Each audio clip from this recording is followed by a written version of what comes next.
बच्चों, welcome to acid biology. पिछले दो वीडियोस में हमने पढ़ा था लिविंग ऑर्गेनिजम्स क्या होते हैं या फिर हमने देखा था उनके क्या क्या कैरेक्टरिस्टिक्स हमें देखने को मिलते हैं। आज हम पढ़ेंगे diversity in the living world. ठीक है, तो अगर हम अपने आसपास देखते हैं हमें बहुत तरह के प्लांट्स देखने को मिलते हैं, एनिमल्स देखने को मिलते हैं, या फिर ऐसे भी बहुत सारी चीज़ें होती हैं, बहुत सारे लिविंग ऑर्गेनिजम्स होते हैं जिनको हम अपनी नेकेड आई से नहीं देख सकते। ठीक है, जैसे कि बैक्टीरिया, वो हमें माइक्रोस्कोप के अंडर ही देखने को मिलेगा क्योंकि उसका जो साइज है बहुत ज़्यादा स्मॉल होता है। अगर हम हिली एरियाज पे चले जाएं वहाँ पे हमें डिफरेंट तरह के प्लांट्स एनिमल्स देखने को मिलते हैं। किसी प्लेन एरिया में आ जाएं वहाँ पे डिफरेंट तरह के होंगे। किसी बीची एरिया में चले जाएं जहाँ पे बीचीज हैं, ठीक है, वहाँ पे डिफरेंट तरह के प्लांट एंड एनिमल्स हैं। तो अगर हम ओवरऑल अर्थ की बात करें तो पूरी अर्थ पे हमें बहुत सारे तरह के डिफरेंट डिफरेंट ऑर्गेनिजम्स देखने को मिलते हैं। उनको हम क्या बोलते हैं? That is biodiversity. ठीक है, बायोडाइवर्सिटी। डाइवर्सिटी का मतलब क्या हो गया? वैरायटी। तो जो वो डिफरेंट डिफरेंट तरह के हमें लिविंग ऑर्गेनिजम्स पूरी अर्थ पे देखने को मिल रहे हैं उसी को हम क्या बोल रहे हैं? बायोडाइवर्सिटी या फिर diversity in the living world. अगर हम बात करें ये जो लिविंग ऑर्गेनिजम्स है इनका नंबर कितना है, ठीक है, बहुत सारे लिविंग ऑर्गेनिजम्स हैं, तो बेसिकली उसका एक रफ से एस्टिमेट लगाया जाता है, दैट इज 30 मिलियन।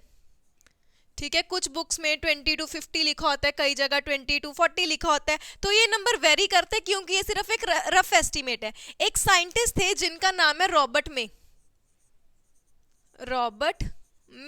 उन्होंने हमें एस्टिमेट दिया है कि ऑल ओवर द वर्ल्ड हमारे पास 7 मिलियन स्पीशीज प्रेजेंट है। ठीक है, ये आपकी +2 की एनसीईआरटी में लिखा हुआ है बायोडाइवर्सिटी एंड कंजर्वेशन में कि जो रॉबर्ट मे है उन्होंने हमें एस्टिमेट दिया है कि पूरी अर्थ पे नंबर ऑफ स्पीशीज कितने?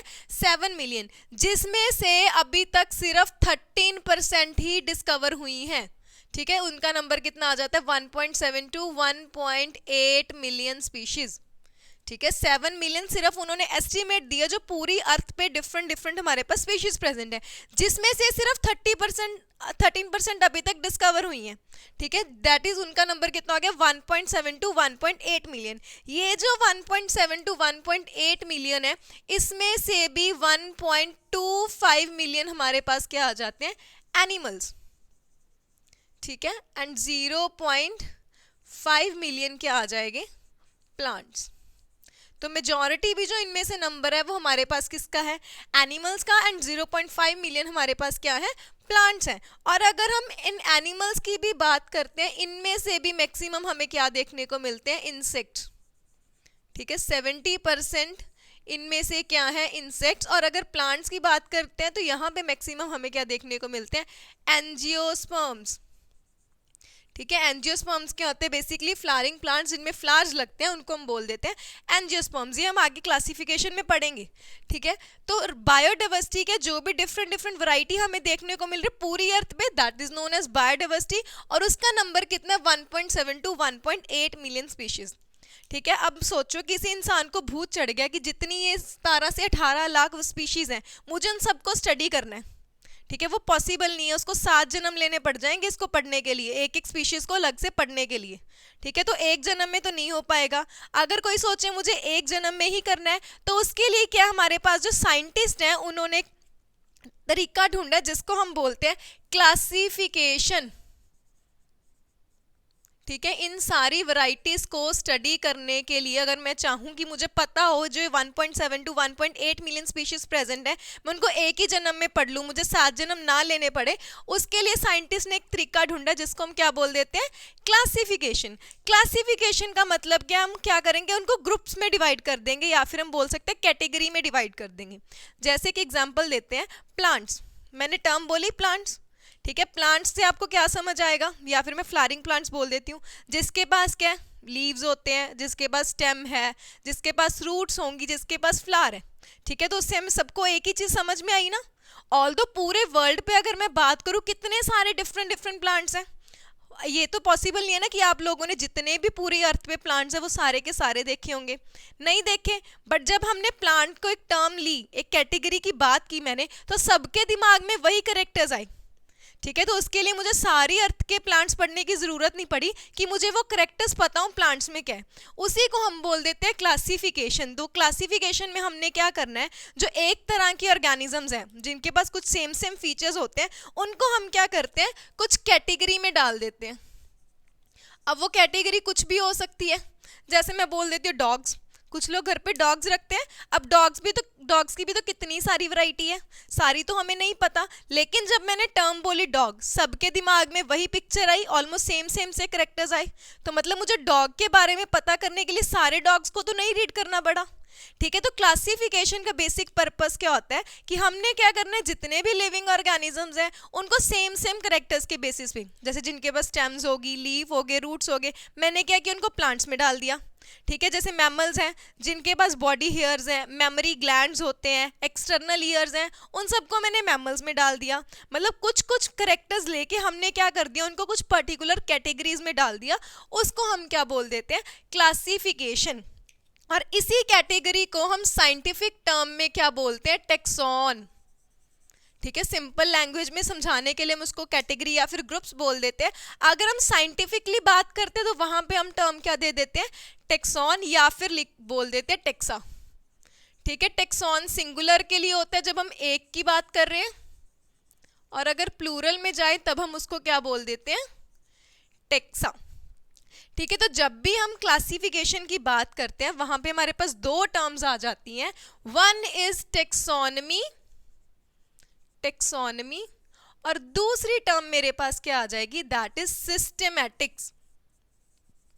फर्स्ट इज टेक्सोनमी और दूसरी टर्म मेरे पास क्या है, सिस्टेमैटिक्स। ठीक है, जो टेक्सोनमी है वो क्या है, it is a Latin word. ठीक है, ये दो वर्ड से मिलके बना है, sorry it is a Greek word. First is taxis and second is nomos. Taxis का मीनिंग क्या हो जाता है, अरेंजमेंट, एंड नोमस का मीनिंग क्या हो जाएगा यहाँ पे, दैट इज लॉज। ठीक है, तो टेक्सोनमी क्या हो गया, it is the study of laws of arrangement of organisms. कि कैसे हमने क्लासिफिकेशन बताया ना, क्लासिफिकेशन क्या था कि हमने ऑर्गेनिजम्स को अरेंज करना है, जिसके जहां से करेक्टर्स मिल रहे हैं उनको हम एक कैटेगरी में डाल रहे हैं। तो बेसिकली सिंपल भाषा में टेक्सोनमी क्या हो गया, it is the process of classification. हमने क्लासिफिकेशन कैसे करनी है वो कौन बताता है, टेक्सोनमी। टेक्सोनमी के कुछ सर्टन प्रिंसिपल्स होंगे, कुछ रूल्स होंगे, रेगुलेशंस होंगे, जिसके बेसिस पे हमने क्या करना है, उन डिफरेंट डिफरेंट ऑर्गेनिजम्स को क्या करेंगे, एक पर्टिकुलर कैटेगरी में, जिसको हम साइंटिफिकली क्या बोल रहे हैं, टेक्सॉन, उसमें डाल देंगे। That is known as taxonomy. ठीक है, फादर ऑफ टेक्सोनमी हम किसको बोलते हैं, दैट इज कैरलस लीनियस। ठीक है, ये याद रखने साइंटिस्ट के नेम, इसमें से डायरेक्टली साइंटिस्ट के नेम पे ही क्वेश्चन आ जाते हैं। और ये जो टर्म थी वो किसने दी थी, एपी कैंडली। ठीक है, एपी कैंडली, एपी ढिल्लो नहीं समझना है। ठीक है, ये क्या हो गया हमारे पास, एपी कैंडली। तो टेक्सोनमी सिंपली क्या हो गया, हमने क्या करना है यहाँ पे, क्लासिफिकेशन करनी है ऑर्गेनिजम्स की, that is known as taxonomy. तो ये जो टेक्सोनमी है, ठीक है, ये टेक्सोनमी हमारे पास दो तरह की आ जाती है। एक आती है क्लासिकल, जो बेसिकली ओल्ड टेक्सोनमी थी, हम पहले यूज करते थे, और दूसरी आ जाती है दैट इज मॉडर्न टेक्सोनमी। ठीक है, दो तरह की टेक्सोनमी हो जाती है। वन इज क्लासिकल, जो अर्लियर टाइम्स में यूज की जाती थी, जो आजकल लेटेस्ट हम यूज कर रहे हैं वो कौन सी है, that is modern taxonomy. Classical taxonomy में क्या होता है, यहाँ पे हम सिर्फ ऑर्गेनिजम्स की मॉर्फोलॉजी को देखते थे। ठीक है, मॉर्फोलॉजी का मतलब क्या होता है, एक्सटर्नल फीचर्स, मैंने बाहर से देखा, हाँ इसके पास ये है, उसके बेस पे मैंने उसको एक कैटेगरी में रख दिया, सिर्फ उसके हमने एक्सटर्नल फीचर्स को नोटिस किया, that is known as classical taxonomy. जो आज के टाइम पे हम मॉडर्न टेक्सोनमी फॉलो कर रहे हैं, ठीक है, उसमें हम उसकी मॉर्फोलॉजी तो देखेंगे ही देखेंगे। ठीक है, बाहर से भी हम देख रहे हैं, अंदर से भी देखेंगे, उसका इंटरनल फीचर क्या है, that is known as anatomy. ठीक है, उसका सेल का स्ट्रक्चर भी देखेंगे। ठीक है, सेल का स्ट्रक्चर कैसा है, सेल के अंदर क्या क्या है, हम उसकी डेवलपमेंट को भी देखते हैं। ठीक है, वो कैसे डेवलप हो रहा है, और हमने क्या करना है, उसकी इकोलॉजी भी पढ़नी है, कहाँ पे रहता है, कैसा उसका हैबिटेट है, ये सारे करेक्टर्स इन्वॉल्व हो जाते हैं हमारे पास मॉडर्न टेक्सोनमी में। ठीक है, तो टेक्सोनमी सिंपली कुछ नहीं है, प्रोसेस ऑफ क्लासिफिकेशन, उसके लिए प्रिंसिपल्स एंड रूल्स को हम पढ़ते हैं, उसका प्रोसीजर देखते हैं, that is known as taxonomy. ठीक है, दूसरी टर्म हमारे पास क्लासिफिकेशन में क्या है, सिस्टेमैटिक्स। सिस्टेमैटिक्स क्या होता है, ये एक लैटिन वर्ड से आया है, दैट इज सिस्टेमा। ठीक है, सिस्टेमा का मतलब क्या होता है, सिस्टेमैटिक अरेंजमेंट ऑफ ऑर्गेनिजम्स। ठीक है, इसमें भी हम क्या कर रहे हैं, ऑर्गेनिजम्स की अरेंजमेंट कर रहे हैं। ये जो सिस्टमा टर्म थी ये फर्स्ट टाइम किसने दी थी, लीनियस ने, कैरोलस लीनियस। ठीक है, आपकी एनसीईआरटी में भी लिखा है, और उसने एक बुक पब्लिश की थी इसके नाम पे, that is known as Systema नेचुरी।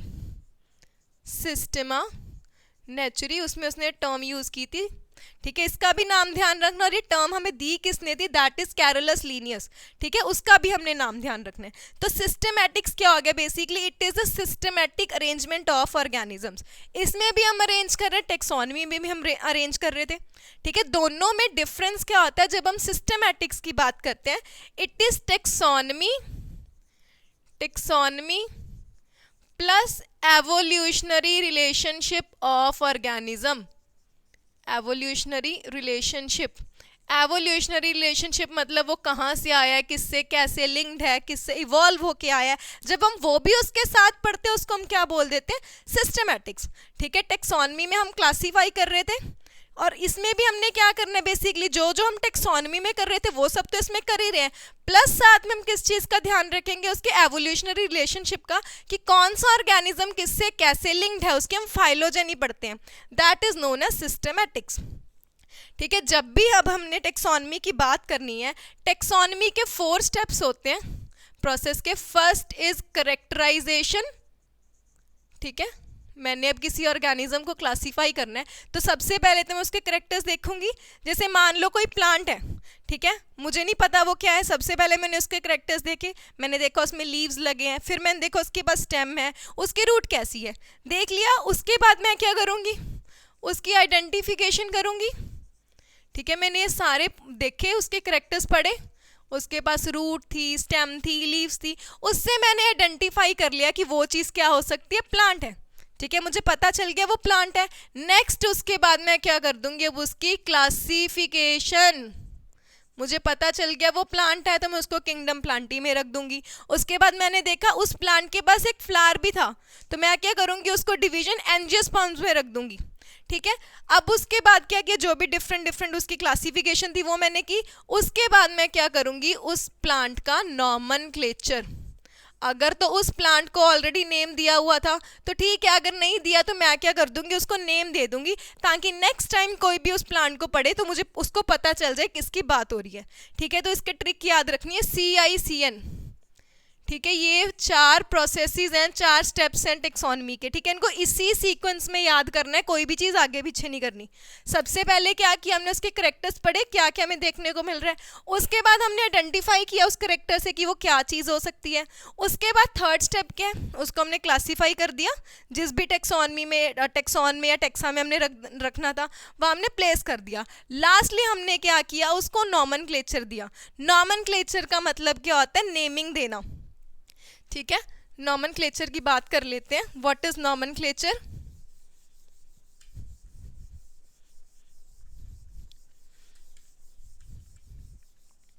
तो नॉमेनक्लेचर सिंपली क्या होता है, हम क्या करेंगे, जो भी ऑर्गेनिजम्स हैं उनको कुछ पर्टिकुलर साइंटिफिक नेम देंगे, that is known as nomenclature.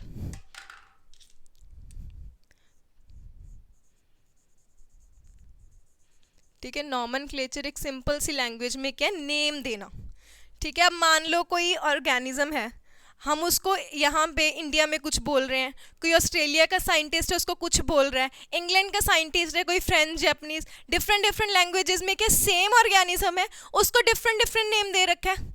अब अगर हमें किसी को समझाना हो वो क्या है, तो सबके पास जब अलग अलग नाम है तो सबको कन्फ्यूजन होगी कि किसकी बात हो रही है। तो उसी कन्फ्यूजन को दूर करने के लिए क्या किया गया है, जो साइंटिस्ट एक पर्टिकुलर उसको साइंटिफिक नेम देते हैं, मतलब जो उस ऑर्गेनिज्म का है उसके पास क्या होगा, एक यूनिक नेम होगा। ठीक है, every organism has a unique name. ठीक है, वो उसी नाम से पूरे वर्ल्ड में जाना जाता है। Every organism has a unique name. ठीक है, उसके पास एक पर्टिकुलर साइंटिफिक नेम होगा जिसके थ्रू वो पूरे वर्ल्ड में रिकॉग्नाइज होगा। ठीक है, इंडिया में चले जाओ, अमेरिका चले जाओ, जापान चले जाओ, चाइना चले जाओ, किसी भी कंट्री में, पूरे वर्ल्ड के किसी भी कॉर्नर में चले जाओ, हर जगह क्या होगा, उस ऑर्गेनिज्म का सेम नाम होगा। ठीक है, वो किसके कारण पॉसिबल है, नॉमेनक्लेचर के कारण।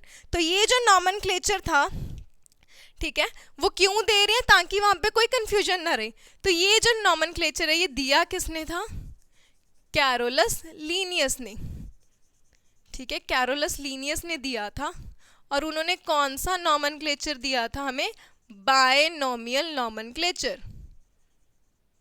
बायनोमियल नॉमेनक्लेचर, बायनोमियल का मतलब क्या, जो साइंटिफिक नेम होगा वो 2 वर्ड्स का होगा। ठीक है, इसके आगे हम रूल्स पढ़ेंगे अभी। ठीक है, पर ध्यान रखना है जो बायनोमियल नॉमेनक्लेचर है वो किसने दिया था हमें, कैरोलस लीनियस ने। अब मान लो हमने बोला कि जो भी ऑर्गेनिज्म है उसको एक प्रॉपर साइंटिफिक नेम देंगे जो कि all over the world recognise है, पर उसके लिए कुछ पर्टिकुलर रूल्स भी तो होंगे। ये थोड़ी जिसके जो मन में आ रहा अपनी मर्जी से नाम रख दिया। ठीक है, जापानीज साइंटिस्ट का मन किया उसने अपनी जापानीज में कुछ नाम रख दिया। ठीक है, रशियन का मन किया रशियन ने कुछ भी नाम रख दिया, इंडियन साइंटिस्ट का मन किया उसने अपने अकॉर्डिंग नाम रख दिया। ऐसे तो नहीं होगा। तो इसीलिए क्या, हमारे पास कुछ कोड्स होते हैं। ठीक है, हमारे पास कुछ पर्टिकुलर कोड्स होते हैं जिसके बेसिस पे क्या, जो भी ऑर्गेनिजम्स हैं उनको नाम दिए जाते हैं। जैसे फर्स्ट है ICBN। ठीक है, ICBN क्या है, it is international code of botanical nomenclature. Botanical nomenclature. ठीक है, किसी भी प्लांट को नाम देना है तो उसके लिए मैं कौन से रूल्स को फॉलो करूंगी, ICBN को, that is international code of botanical nomenclature. ठीक है, इसको पुराना नाम था ये ICBN का, इसको रीनेम करके आजकल क्या बोला जाता है, ICN। ICN क्या हो जाएगा, international code of algae, fungi and plants nomenclature.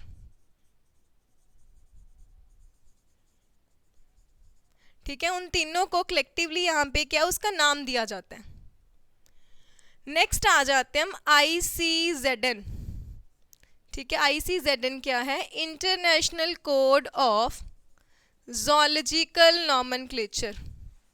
International code of zoological nomenclature.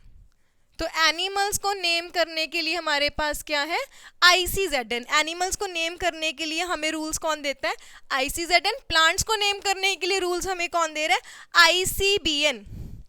ठीक है, बैक्टीरिया को नेम करने के लिए क्या है, ICNB। इंटरनेशनल कोड ऑफ या फिर of nomenclature, international code for nomenclature of bacteria.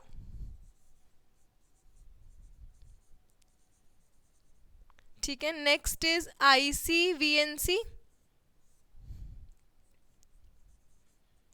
International code of nomenclature of, international code of virus nomenclature. ठीक है, वायरसेस को नेम देने के लिए वायरस नॉमेनक्लेचर एंड क्लासिफिकेशन। ठीक है, तो कुछ डिफरेंट कोड्स हैं प्लांट्स को नेम करने के लिए। हमारे पास ICBN है जिसको हमने चेंज कर दिया है, ICN हो गया। ठीक है, आपकी NCERT में ICBN ही चल रहा है। ठीक है, NCERT में ये दो मेंशन है हमारे पास, ICBN, ICZN। एनिमल्स को नेम करने के लिए international code of zoological nomenclature. ICNB किसके लिए हो गया, बैक्टीरिया के लिए। ICVNC किसके लिए हो गया, वायरस की नेमिंग के लिए। तो ये कुछ कोड्स हैं जिसको फॉलो करके ही क्या होगा, हमारे पास कुछ रूल्स होंगे कि कैसे हमने नेम देना है। ठीक है, उसके अकॉर्डिंग ही उनको फॉलो करके क्या करेंगे हम, नॉमेनक्लेचर। तो हमने बात की थी जो हम नॉमेनक्लेचर फॉलो करते हैं वो कौन से, बायनोमियल नॉमेनक्लेचर। बायनोमियल नॉमेनक्लेचर क्या हो गया कि जो ऑर्गेनिज्म का साइंटिफिक नेम होगा वो 2 वर्ड्स का मिलके बनता है, और वो हमें किसने दिए, कैरोलस लीनियस ने। ठीक है, उसके उन्होंने कुछ रूल्स दिए थे जिसके अकॉर्डिंग क्या है कि उसको नेम दिया जाता है। हम एक एग्जाम्पल लेके समझते हैं। जैसे मैंगो की बात करते हैं, मैंगो का साइंटिफिक नेम क्या होता है? Mangifera indica. ठीक है, ये क्या उसका साइंटिफिक नेम है। सबसे पहले तो उन्होंने रूल क्या बोला था कि जब भी हमने किसी ऑर्गेनिज्म को साइंटिफिक नेम देना है, वो वर्ड हम कहाँ से डिराइव करते हैं? लैटिन लैंग्वेज से। ठीक है, वो हमेशा कहाँ से होगा? लैटिन लैंग्वेज से। लैटिन लैंग्वेज हम क्यों यूज करते हैं? क्योंकि उसको हम क्या मानते हैं? It is a dead language. Dead language का मतलब क्या? उसको आजकल के लोग यूज नहीं करते हैं। ठीक है, वो बहुत पहले यूज होती थी, तो इसीलिए जो पहले उसका मतलब था वही आज उसका मतलब है। उसको जब उसको कोई यूज ही नहीं कर रहा, उसके रूल्स कैसे चेंज होंगे? ठीक है, इसीलिए जो भी हमने साइंटिफिक नेम देने हैं वो हमेशा किस में होंगे? लैटिन लैंग्वेज में। अगर वो लैटिन लैंग्वेज में नहीं है, हम क्या करेंगे? उस वर्ड को लैटिन में कन्वर्ट कर देंगे। जैसे एक एग्जाम्पल और ले लेते हैं हम यहाँ पे, टर्मिनेलिया, टर्मिनेलिया अर्जुना। ठीक है, ये किसका नाम है? एक अर्जुन ट्री होता है, उसका साइंटिफिक नेम है टर्मिनेलिया अर्जुना। लेकिन अर्जुन तो एक हिंदी नाम नहीं लग रहा। ठीक है, हम सुनते हैं अर्जुन, करण अर्जुन मूवी देखी होगी, अर्जुन का एक हिंदी नाम है। तो अर्जुना क्या है? हमने क्या किया? उस अर्जुन को लैटिनाइज कर दिया। या तो हमने क्या करना है? जो भी साइंटिफिक नेम रखना है वो लैटिन लैंग्वेज से लेना है। अगर वो लैटिन लैंग्वेज से नहीं है, हमने क्या करना है? उसको लैटिन में कन्वर्ट कर देना, लैटिनाइज कर देना है। जैसे अर्जुन से यहाँ पे हमने क्या कर दिया? अर्जुना, जो अब हमें क्या लग रहा है? लैटिनाइज्ड लैंग्वेज है। ठीक है, सेकेंड रूल उन्होंने क्या बोला था कि जो भी हमारे पास साइंटिफिक नेम होगा वो दो वर्ड्स का बनेगा। फर्स्ट को हम क्या बोल देते हैं? ये जो फर्स्ट वर्ड है ये क्या? Generic name, generic name. और सेकंड को हम क्या बोल देते हैं? Specific epithet. First is generic name जिसको जीनस बोलते हैं, सेकंड क्या आ जाएगा? Specific epithet. तो कोई भी साइंटिफिक नेम दो वर्ड्स का मिलके बन रहा है। First one is the generic name, second one is the specific epithet. ठीक है, थर्ड रूल हमारे पास क्या बोलता है? जो जेनरिक नेम है उसका फर्स्ट वर्ड कैपिटल होगा। यहाँ पे मैंने जो ये टी है वो कैपिटल लिखा है, यहाँ पे जो एम है वो कैपिटल लिखा है। लेकिन जो स्पेसिफिक एपिथेट है उसका फर्स्ट वर्ड हमेशा स्मॉल होगा। आई स्मॉल में है और ए स्मॉल में है, इस चीज़ का ध्यान रखना है। सिर्फ जो जेनरिक नेम है उसका फर्स्ट लेटर कैपिटल आएगा, एम एंड टी कैपिटल है, और जो स्पेसिफिक एपिथेट है वो हमेशा क्या होगा? स्मॉल में होगा, आई एंड ए। ठीक है, लास्ट रूल हमें क्या बोलता है? जब भी हमने साइंटिफिक वर्ड या साइंटिफिक नेम लिखना है, दोनों को अलग अलग करके लिखेंगे। मैंजीफेरा अलग है, इंडिका अलग है, टर्मिनेलिया अलग लिखा है, अर्जुना अलग लिखा है, और दोनों को क्या करेंगे? हम हमेशा अलग अलग अंडरलाइन करेंगे। ठीक है, ये नहीं है कि ऐसे इकट्ठी अंडरलाइन कर दी, ये चीज़ क्या हो जाएगी? गलत। ठीक है, कभी भी हम उसको इकट्ठे अंडरलाइन नहीं करेंगे, हमेशा दोनों वर्ड्स को क्या करना है? अलग अलग अंडरलाइन करना है। अगर बुक्स में हम देखते हैं, बुक्स में क्या करते हैं? जब उसको प्रिंटेड फॉर्म में लिखते हैं हमेशा इटैलिक्स में लिखा होगा। ठीक है, कभी भी अपनी बायोलॉजी की बुक उठा लेना, कोई भी साइंस की बुक उठा लेना, जहाँ पे भी साइंटिफिक नेम होगा हमेशा उसको इटैलिक्स में लिखा जाता है। इटैलिक्स क्या ओरिजिनेट कर रहे हैं या फिर क्या सिग्निफाई कर रहे हैं? कि वो क्या उसका लैटिन ओरिजिन है। ठीक है, इटैलिक्स में लिखने का बेसिक पर्पस यही होता है, उससे हमें पता चल जाता है कि उसका क्या लैटिन ओरिजिन है। जब हम खुद लिखते हैं, हैंड रिटन होता है, तब हमने क्या करना है? इनको अलग अलग अंडरलाइन करना है। तो 4 रूल्स पढ़े हमने बायनॉमियल नॉमेनक्लेचर के। फर्स्ट क्या था? जो साइंटिफिक नेम्स होंगे लैटिन लैंग्वेज से आएंगे, लैटिन से नहीं है तो लैटिनाइज कर देंगे। जैसे अर्जुन का हमने क्या बना दिया? अर्जुना। सेकंड क्या था? 2 वर्ड से बनेंगे, फर्स्ट इज जेनरिक नेम और थर्ड नेक्स्ट क्या? स्पेसिफिक एपिथेट है सेकंड वाला। ठीक है, जेनरिक नेम का फर्स्ट वर्ड कैपिटल होगा, स्पेसिफिक एपिथेट का फर्स्ट लेटर क्या होगा? स्मॉल होगा। जब हमने प्रिंटेड फॉर्म में लिखना है इटैलिक्स में लिखेंगे, हैंड रिटन होगा, अलग अलग अंडरलाइन कर देंगे। एक और चीज़ ध्यान रखनी है, अब मुझे अगर बताना हो ये जो मैंजीफेरा इंडिका था ये किसने दिया, तो उसके लिए हम क्या करते हैं? जो साइंटिस्ट है उसका नाम पीछे एब्रीवेटेड फॉर्म में लिख देंगे। लिन का मतलब क्या है? लीनियस। मतलब मैंजीफेरा इंडिका किसने दिया था, किसने डिस्कवर की थी? लीनियस ने। ठीक है, ऐसे भी लिख सकते हैं या फिर हम ऐसे लिख देते हैं। तो जब भी पीछे ऑथर का नाम लिखना है उसको अंडरलाइन नहीं करना, सिर्फ उसका साइंटिफिक नेम अंडरलाइन होगा। तो ऑथर पे एक बार क्वेश्चन भी आया था नीट में कि ऑथर को हम कैसे शो करते हैं। ऑथर को क्या करना है? सिंपली साइंटिफिक नेम के पीछे एब्रीवेटेड फॉर्म में लिख दिया। लीनियस को मैंने क्या कर दिया, लिन लिख दिया या फिर सिंपली एल डॉट लिख दिया। वो किसको इंडिकेट कर रही है ये चीज़ हमें, ऑथर को। आई होप आप सबको आज का लेक्चर समझ आया होगा। ठीक है, मिलते हैं नेक्स्ट वीडियो में। Till then keep learning.